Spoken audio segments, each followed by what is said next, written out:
Relaxation for a lot of us, getting to a true state of rest is nearly impossible, especially in cities with sirens blaring and general tension of the city keeping us on edge. It almost feels like a greater feat to actually experience peace and quiet than to put in a shift in the gym. In our manic society, it takes more effort to quieten the mind than it does to stimulate it. That happens on its own. The truth is, we have very little control over how our bodies react to stress and stimuli. What we do have control over is making a conscious effort to give ourselves downtime that our bodies and minds so desperately need. So let's hit you with a little bit of science. The body's nervous system is made up of two components: the sympathetic nervous system, SNS, which is the body's instinctual fight or flight reaction to stress, and secondly, the parasympathetic nervous system, so the PNS, which is our body's true rest and digest state. The interesting thing is that as amazing as the human body is, it cannot tell the difference between real and imagined stress. The SNS is intended to activate only under real life-threatening emergency situations, but since it cannot differentiate, it kicks into overdrive on a daily basis when or we feel overactive minds or get stressed out for whatever reason. It could be getting stuck in traffic, having an argument, or whenever our physical bodies are feeling like we're under stress during a workout or even something like that.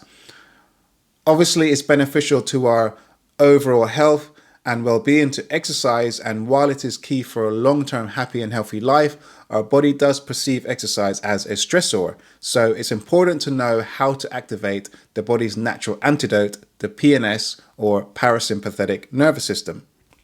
So what's more important, physical or mental rest? The answer is an empathetic both. You might think that if you train hard 5 days in a row, taking one day off that physical activity is enough. It's not that simple. If you're emotionally stressed or overstimulated in many ways, it's just as damaging to your recovery as it would be to not rest at all. You need to quiet your mind and rest your body. There's very little point in resting your body if your mind is still in overdrive. The mind is a powerful thing. It's what gives us determination and motivation to stick to a program, work hard and see results, but it can also be our worst enemy. I think a lot of us can beat ourselves up. We get frustrated and discouraged quite easily in and out of the gym. We have lots of responsibilities and we all want to reach some form of success for ourselves. So if other areas of your life are stressing you outside of the gym and you are stressing your body inside of the gym, your number one priority in your downtime should be doing what you can to properly recover. Since the SNS activates impulsively, we spend far too much time in this fight or flight state, which is detrimental to both our physical and mental selves. Imagine if the security alarm in our homes went off impulsively whenever it perceived activity as a threat. This is pretty much what's happening in our bodies when the brain detects stress. So it is imperative that we understand how to activate its counterpart, the PNS, which requires a more conscious effort to bring to the surface. So let's explore how it works and how we can activate it to get an optimum long-term results for both our physical and mental growth. So you need to play around with it a little bit and figure out what works for you and your natural tendencies and time constraints, of course.